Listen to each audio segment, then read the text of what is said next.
Nichés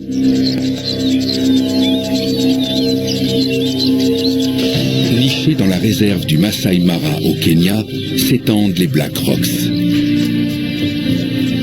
Au cœur de ce paysage rocheux, 3 lionnes élèvent leurs petits. Les lionceaux, 4 femelles et 5 mâles, sont âgés d'à peine 6 semaines.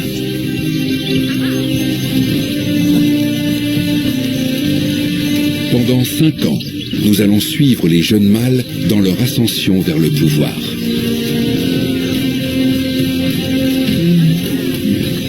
Les perspectives sont favorables. À 5, les frères ont de bien meilleures chances de s'imposer face à leurs concurrents que seuls. Mais rien ne sera épargné aux fils du roi des animaux. Des années d'apprentissage difficiles les attendent.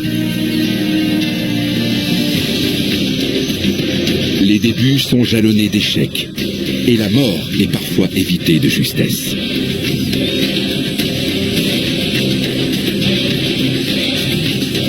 Pour gagner leur place, les jeunes lions devront composer avec la violence.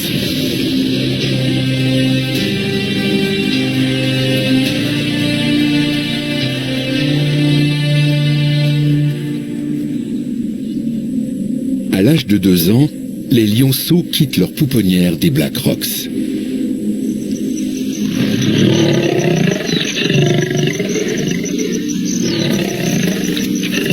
Les 3 mères sont sur le point d'avoir une nouvelle portée. Cela fait trop de bouches à nourrir pour un même territoire.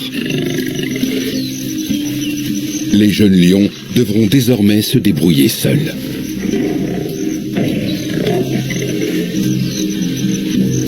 La nourriture est un fréquent sujet de dispute au sein de la fratrie. Les mâles sont déjà nettement plus forts que leurs sœurs et s'imposent souvent sans ménagement.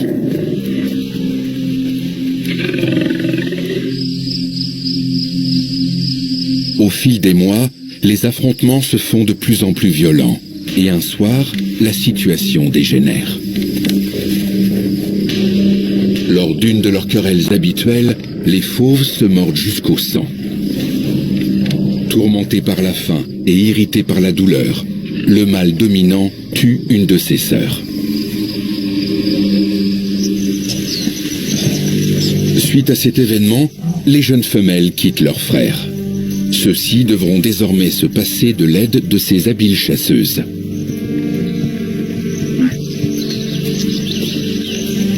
Ils sont toutefois loin d'être prêts à affronter les géants. La faim les pousse à toutes les audaces, et les voilà qui essaient de voler leur repas aux vieux lions.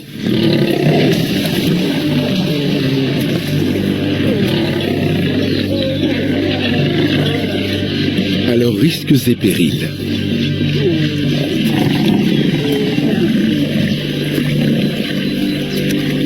Au cours d'une de ces tentatives de chapardage, l'un des frères est gravement blessé et restera marqué à vie.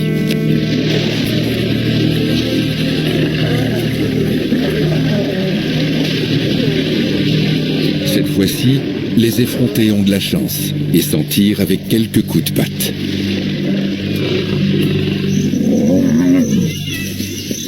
À cet âge, les lions se servent souvent sur les proies des hyènes.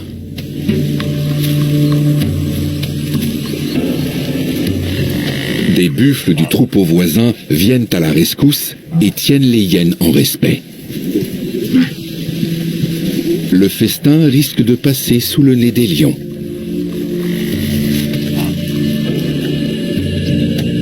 Mais les buffles ne restent pas longtemps auprès de la femelle blessée. Les lions reprennent courage. Maintenant, il ne s'agit plus de grappiller quelques miettes du butin des hyènes, mais de s'en emparer tout entier.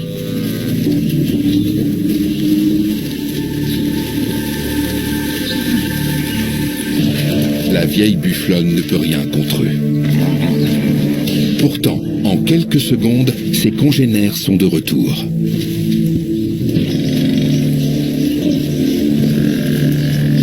Gare au coup de sabot.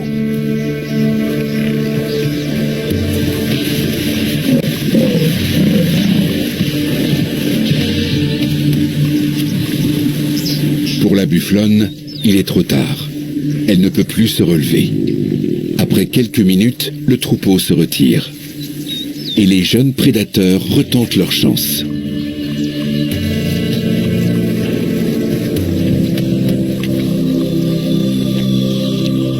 Ils restent malgré tout sur leur garde pour éviter toute mauvaise surprise.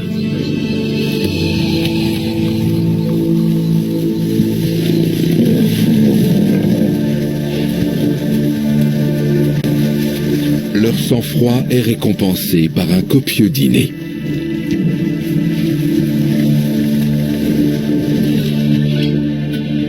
Pendant 2 ans, les 5 mâles sillonnent le centre de la réserve du Masai Mara. S'ils se déplacent souvent en solitaire, ils finissent toujours par se retrouver. La savane recèle bien des dangers pour un jeune lion isolé.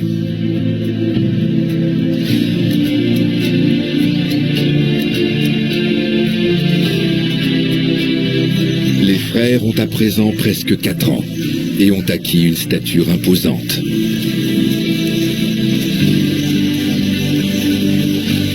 Ils ne possèdent toujours pas de territoire fixe et se déplacent dans une zone située à 25 km au nord de leur lieu d'origine. La léoparde a dû leur céder ses proies plus d'une fois.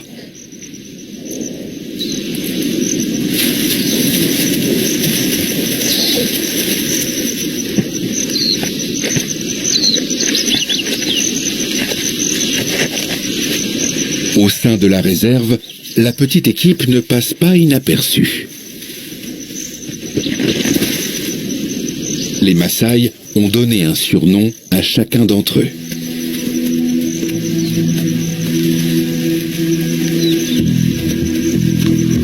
Voici Olomina, le boiteux. Il n'a aucune cicatrice sur le visage car il ne participe ni à la chasse ni au combat. En revanche, c'est le plus actif sexuellement des 5. Quand il était jeune, il a été blessé grièvement par des mâles adultes alors qu'il s'était introduit sur leur territoire. Depuis, il traîne la patte. Olosiadou, le retardataire. Prudent et réservé, il fait souvent bande à part et n'apprécie guère les affrontements violents. Lorkouloup, l'assistant. Il a constamment le nez qui coule. Un coup de sabot lui a brisé l'os nasal. Ses douleurs chroniques le poussent à agir avec prudence. Il porte un collier émetteur grâce auquel les biologistes suivent les déplacements des 5 frères. Orpadan, le chasseur. Toujours en tête et le premier arrivé sur la proie. Sûr de lui et flegmatique, c'est un combattant déterminé. À sa gauche, Olobor, le mâle dominant et le chef incontesté de la fratrie. C'est lui qui a tué leur sœur. Il se montre souvent agressif et brutal. À eux deux, ils président au destin du groupe.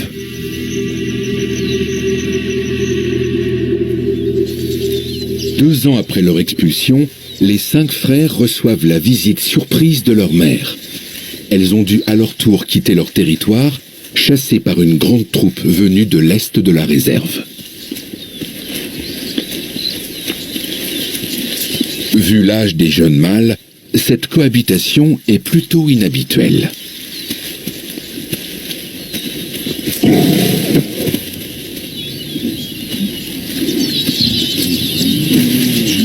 Les 3 mères sont accompagnées de leurs lionceaux, 3 mâles et 2 femelles. «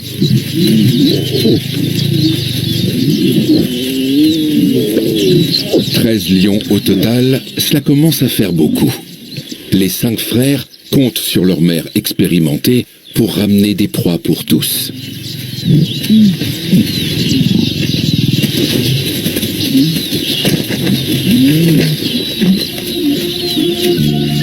Les lionceaux sont encore très joueurs. La savane est pour eux un immense terrain d'exploration.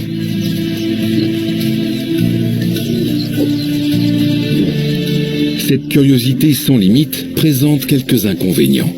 Avec eux, les proies sont vite prévenues et ont le temps de détaler.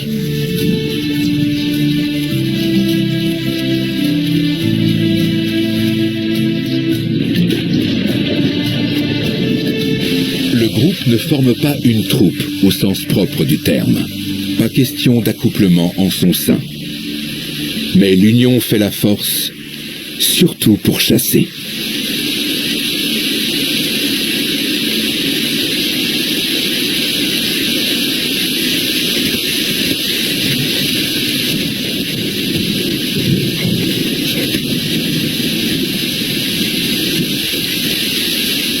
Il n'empêche que chez les jeunes adultes, l'instinct de reproduction est de plus en plus présent.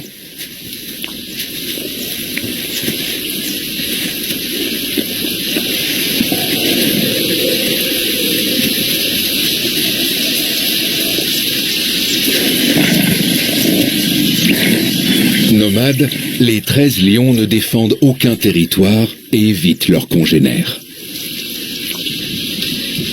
C'est le mois de mai, la saison des pluies. La végétation renaît.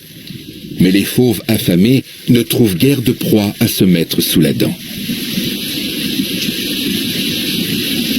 Soudain, ils aperçoivent un troupeau de buffles dans une vallée. Fortes de leur expérience, les mères se mettent en quête d'individus isolés. Et effectivement, un mâle s'est retiré dans les broussailles près de la rivière. La fratrie saute immédiatement sur l'occasion.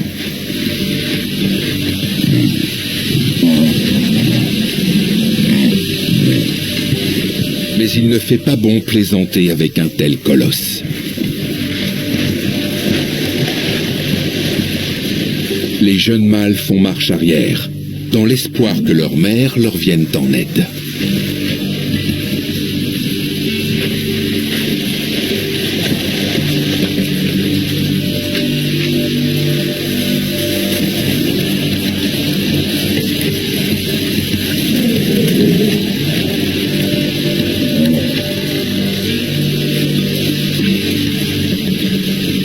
L'adversaire est de taille.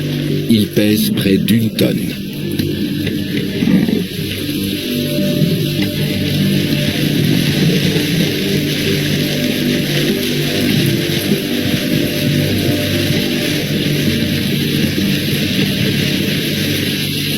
Même à 13 contre 1, les lions ne parviennent pas à le mettre en difficulté. Ils doivent finalement le laisser partir.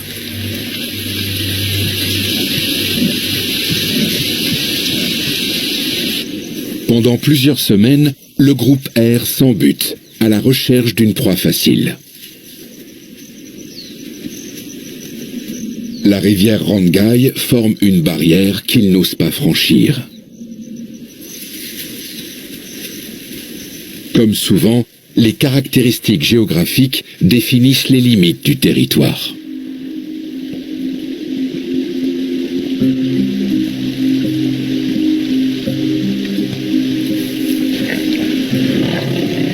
Mais la curiosité et la faim finissent par l'emporter.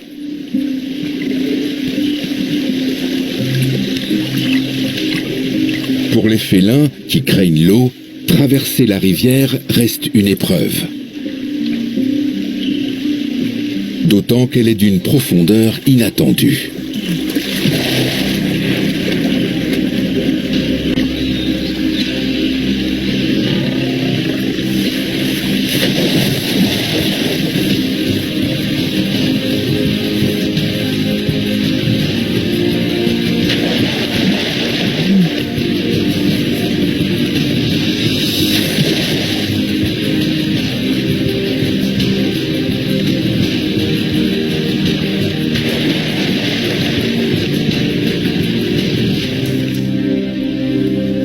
Ces efforts pour constater que de l'autre côté, les proies se font tout aussi rares.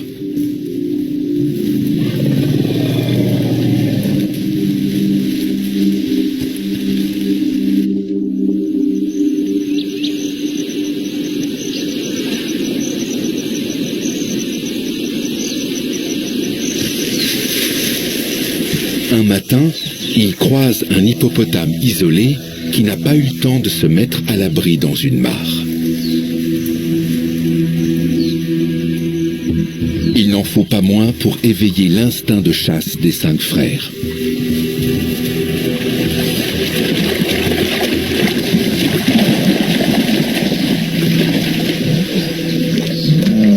Cette proie n'a, semble-t-il, aucune chance de leur échapper.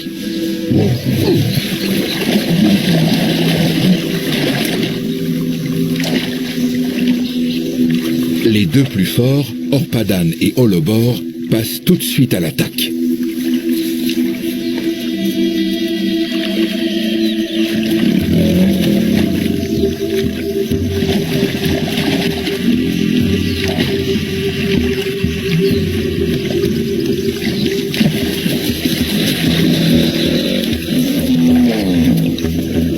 Les plus jeunes sont curieux.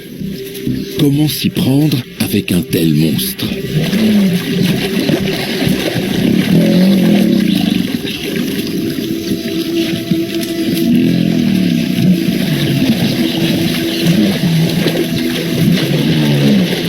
L'hippopotame irrité sait se défendre.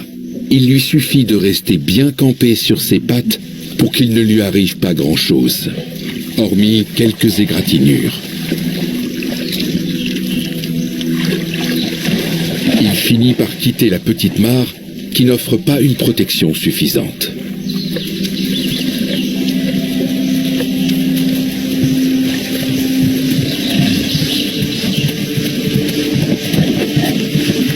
Il court se mettre à l'abri dans des buissons, les lions à ses trousses.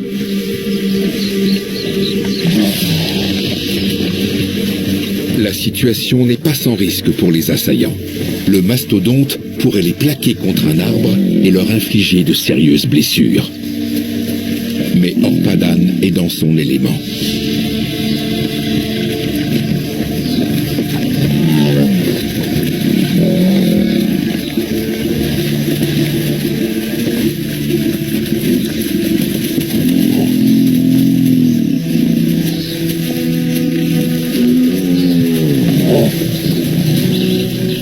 Il parvient à renverser l'hippopotame, pourtant 6 fois plus lourd que lui.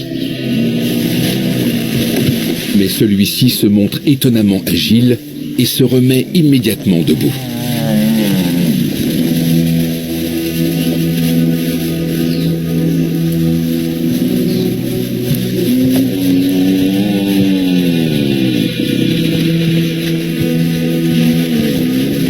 Les mères ont bien du mal à freiner leur progéniture et ne participent qu'à demi.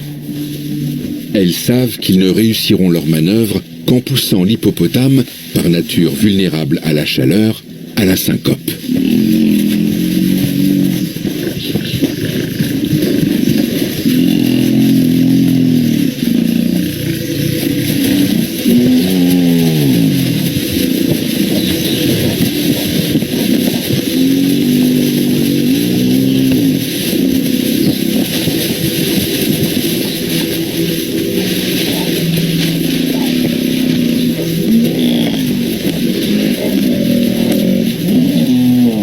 Plus tard, la bataille est loin d'être gagnée. L'hippopotame émet de la vapeur. Dépourvu de glandes permettant la transpiration, il élimine ainsi la chaleur corporelle engendrée par l'effort musculaire.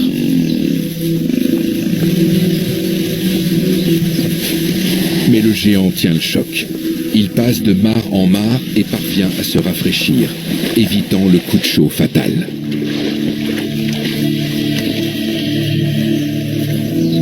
Après plusieurs heures de combat, les lions sont à bout de force et s'accordent des pauses de plus en plus longues.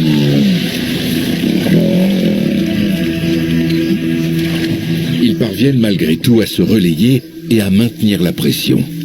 Reste à voir qui craquera en premier.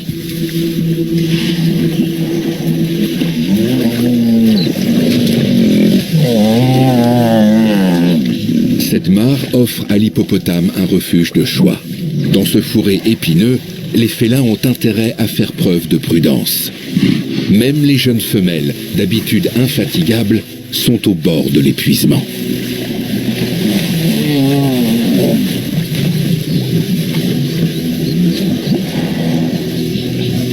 Le combat dure depuis près de 6 heures.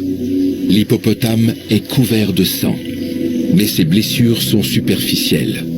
Ses adversaires n'ont pas réussi à le prendre en défaut.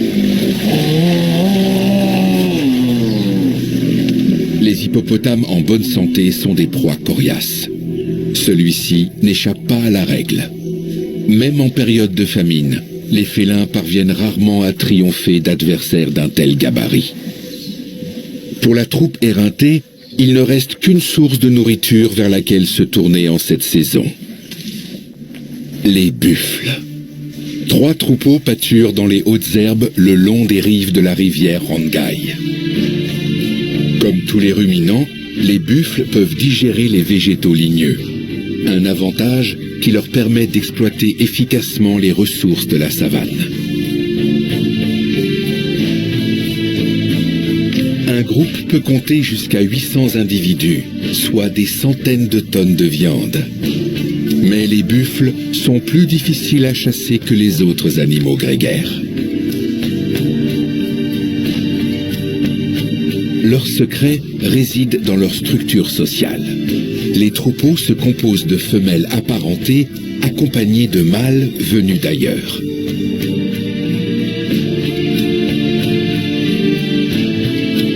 Un troupeau n'est donc pas un ensemble d'animaux isolés, mais une communauté de tantes, de sœurs et de cousines avec leur progéniture. Cette parenté garantit un soutien mutuel au sein du clan. Tout le contraire des antilopes, qui vivent en groupes fluctuants et ne sont pas solidaires entre elles. Mais comme dans tout grand troupeau, certains animaux sont à la traîne ou s'éloignent un peu trop. Ceux-là se retrouvent alors privés de la protection de leurs congénères.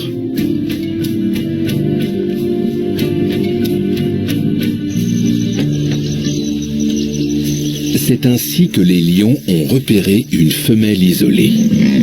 Dans les hautes herbes, ils encerclent la vieille bufflonne qui s'aperçoit trop tard du danger.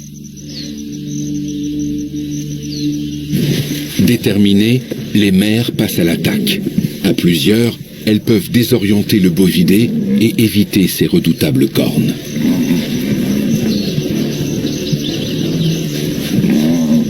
L'une des femelles ose finalement l'attaquer de front et lui saisit le mufle.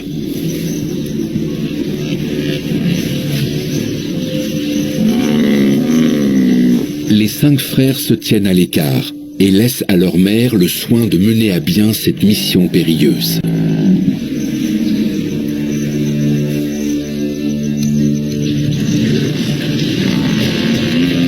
Le troupeau pâture à près de 500 mètres de là.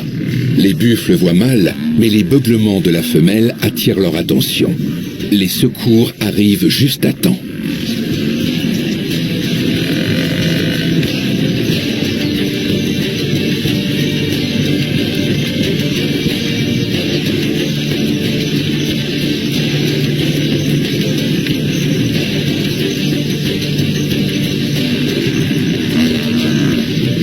On ne plaisante pas avec des buffles en colère. Orpadan prend la fuite. Cette fois encore, les efforts ont été vains. Les lions en sont pour leurs frais.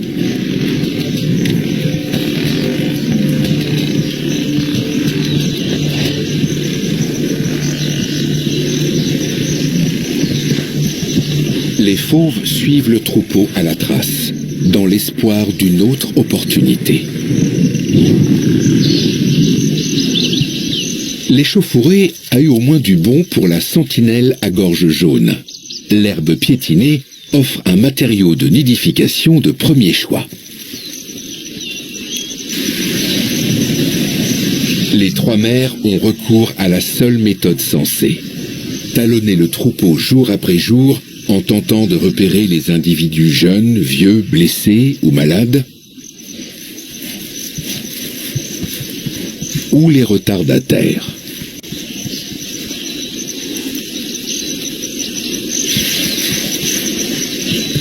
C'est le cas de ce vieux mâle qui, en fin d'après-midi, essaye de rejoindre les siens.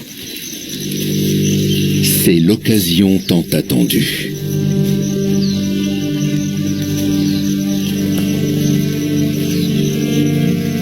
sens du vieux buffle ne sont plus aussi aiguisés qu'autrefois. Les fauves lui barrent la route sans peine.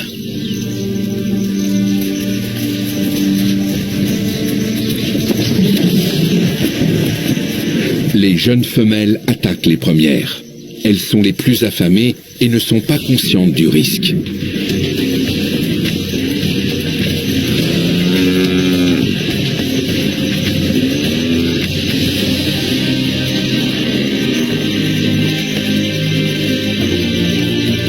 Comme à leur habitude, Holobor et Orpadan sont partis explorer les environs. Les femelles doivent se débrouiller seules.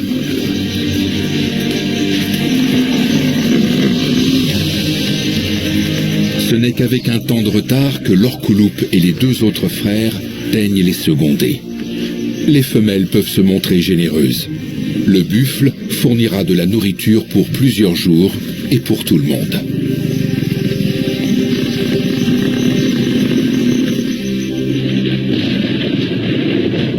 En mai, les pluies sont presque quotidiennes.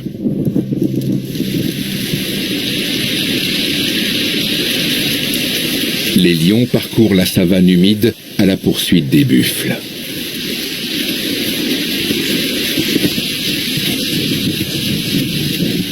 Mais voilà que pendant la nuit, le troupeau les a devancés de quelques kilomètres. Et la pluie a effacé leurs traces. Une quête de plusieurs heures commence.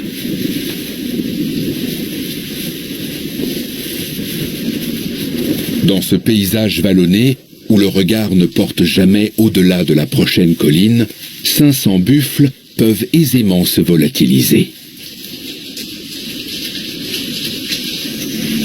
En fin de matinée, les lions retrouvent le troupeau.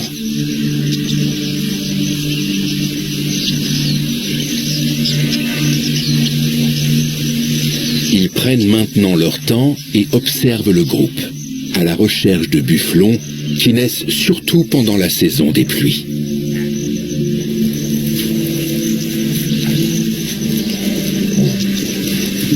Il arrive que les mères perdent le contact avec leurs petits. C'est ce genre d'aubaine que guettent les prédateurs.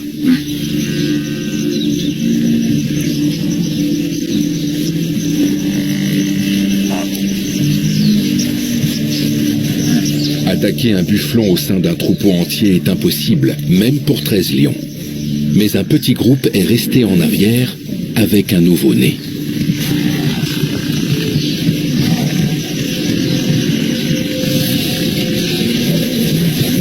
Les félins essaient de disperser la formation et de la priver de ses défenseurs.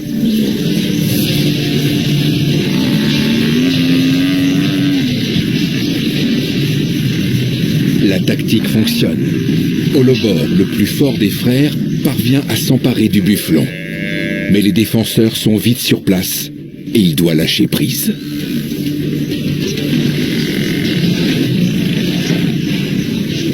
Le petit grièvement blessé ne peut néanmoins plus leur échapper.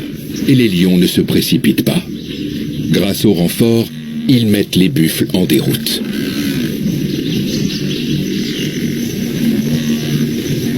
Le butin est toutefois bien maigre pour 13 lions affamés.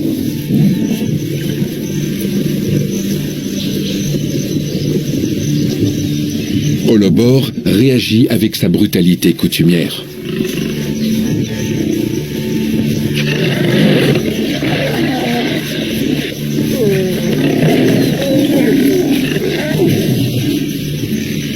Les trois mères ne tirent visiblement aucun avantage de leur fils aîné et ne peuvent plus, comme auparavant, les chasser facilement.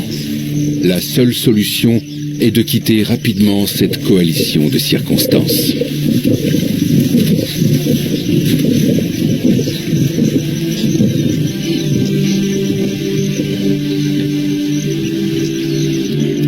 En juin, la saison des pluies est terminée. Les mères sont parties.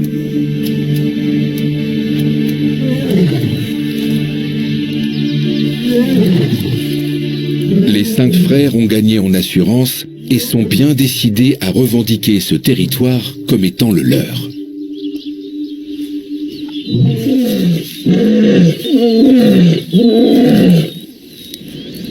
Les benjamins, issus de la dernière portée, sont en voie d'émancipation et évitent autant que possible leurs frères aînés, volontiers agressifs. Les 5 n'ont pas encore croisé la route des anciens. Ceux-ci, en revanche, ont depuis un bon moment remarqué la présence de la génération montante.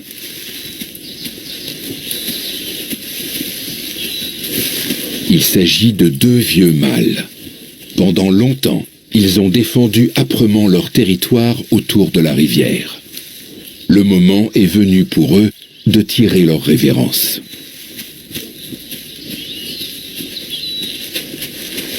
S'ils ne sont pas impliqués dans des combats risqués, ces vétérans peuvent vivre encore de longues années sur leur terre.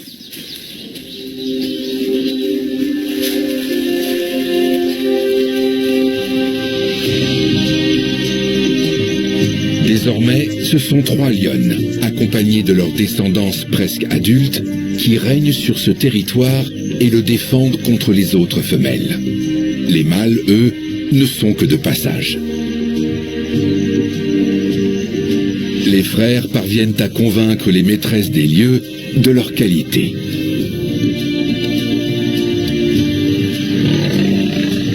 Très vite, les premiers accouplements ont lieu. Mais difficile de savoir s'ils seront couronnés de succès. Souvent, les femelles ne font que tolérer les nouveaux arrivants sans forcément les intégrer dans leur clan.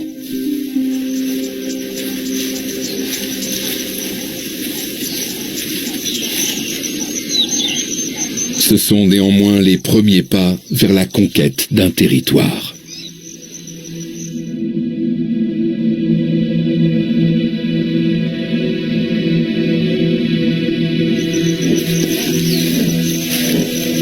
Holobor sent qu'un autre lion est dans les parages. Les femelles ont 3 filles et un fils.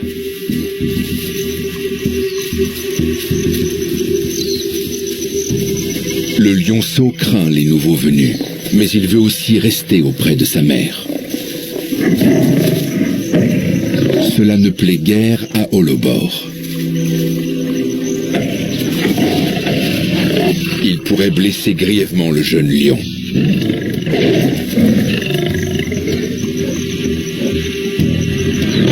La présence de la mère l'en empêchera peut-être.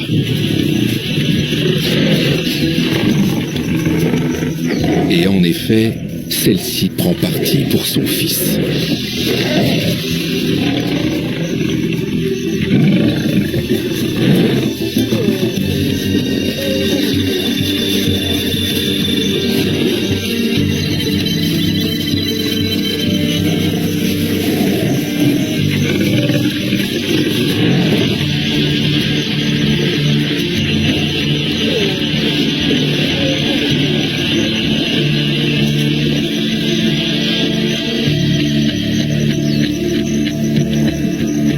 Le lion n'aurait pas hésité à attaquer le jeune mâle.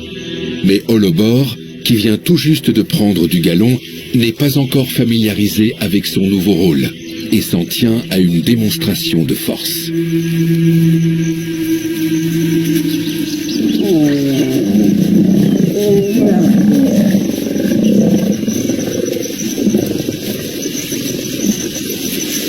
Autour de la rivière Rangai, les prochains jours s'annoncent mouvementés. Les nouveaux arrivés ne jouent cependant qu'un rôle secondaire.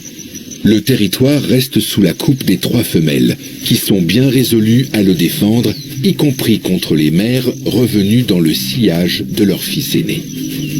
Mais face aux attaques incessantes des propriétaires des lieux, celles-ci ne parviennent pas à s'imposer et finissent par quitter définitivement le territoire autour de la rivière Rangai. Les retrouvailles avec leur fils auront été de courte durée.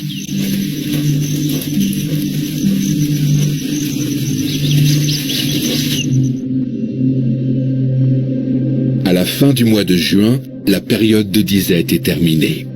Les premiers grands troupeaux de zèbres arrivent depuis la partie tanzanienne du Serengeti, en quête d'herbes hautes.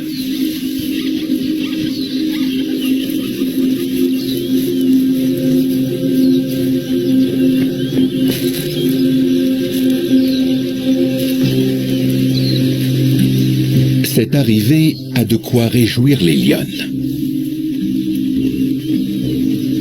Enfin une alternative au dangereux buffle.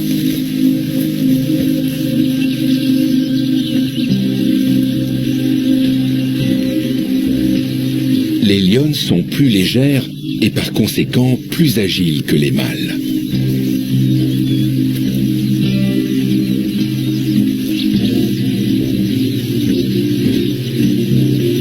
Ce n'est donc pas seulement par paresse que les lions délèguent le travail aux femelles. Même dans les herbes hautes, il serait difficile pour un lion adulte de s'approcher sans se faire remarquer. La femelle, en revanche, réussit cet exploit et se retrouve à quelques mètres seulement des zèbres.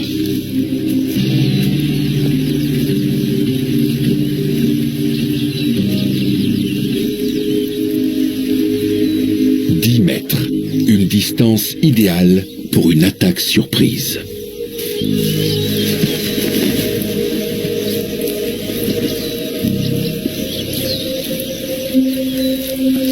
Elle semble surgir de nulle part.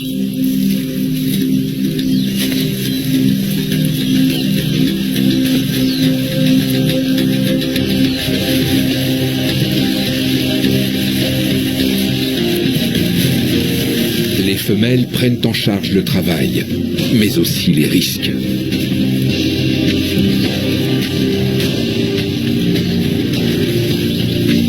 Un coup de sabot bien placé peut causer de graves fractures.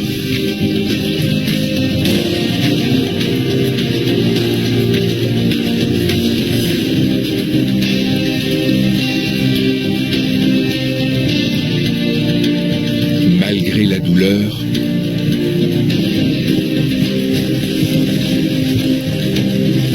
la lionne ne lâche pas prise. Et le succès est au rendez-vous.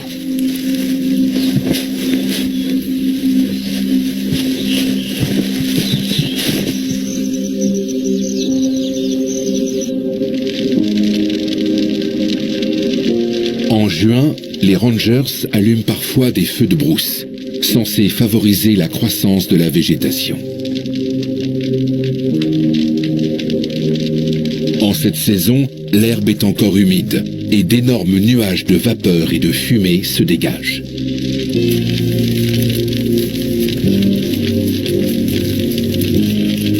Utilisée de manière responsable, la technique du brûlis n'endommage pas la terre et améliore la qualité des pâturages. Mais pour que la végétation repousse comme prévu, encore faut-il que la pluie tombe dans la foulée.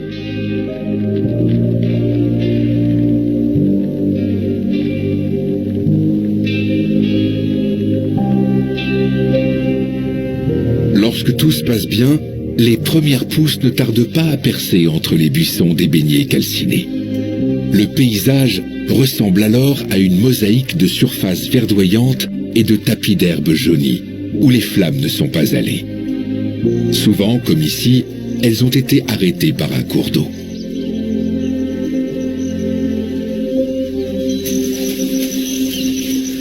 Les deux frères dominants, Holobor et Orpadan, parcourent leur territoire avec une confiance renforcée et laissent partout leurs marques.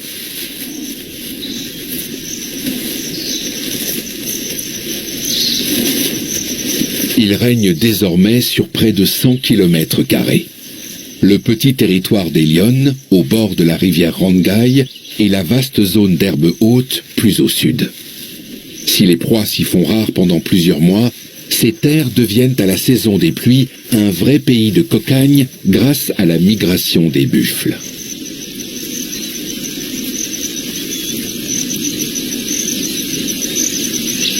Pour sa sécurité, la troupe peut compter sur Orpadan et Holobor. Les deux inséparables partent en patrouille plusieurs jours d'affilée, défendre les frontières de leur territoire.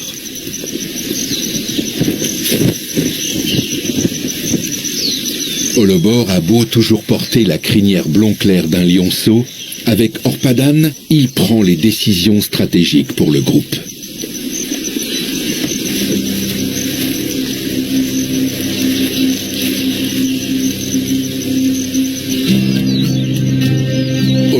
s'aventure régulièrement en terres étrangères.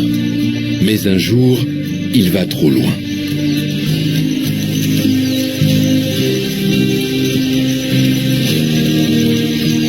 Il franchit les limites du territoire voisin. Pour les mâles dominants de cette troupe, ce n'est ni plus ni moins qu'une provocation. Holobor comprend trop tard son imprudence.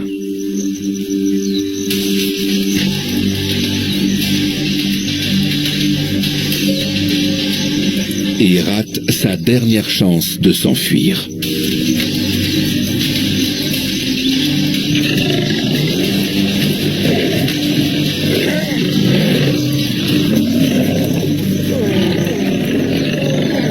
Ce faux pas pourrait lui être fatal.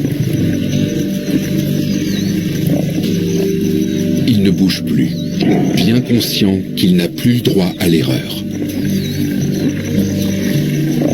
Malgré tout, sa soumission ne suffit pas, et la loi des lions doit s'appliquer.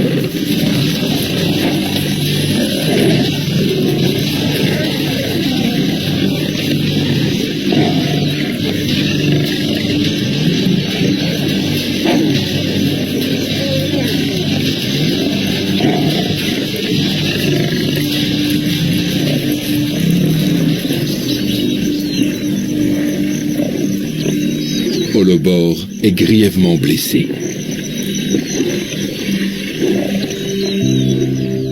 Pour la troupe qui vient tout juste de s'établir sur son fief, c'est un coup dur, car Holobor est le leader de la fratrie. Cependant, la vie continue. Les premières naissances marquent un tournant important pour les frères. Et la migration des gnous, bien moins dangereux que les buffles, leur assure pendant quelques semaines une source de nourriture abondante.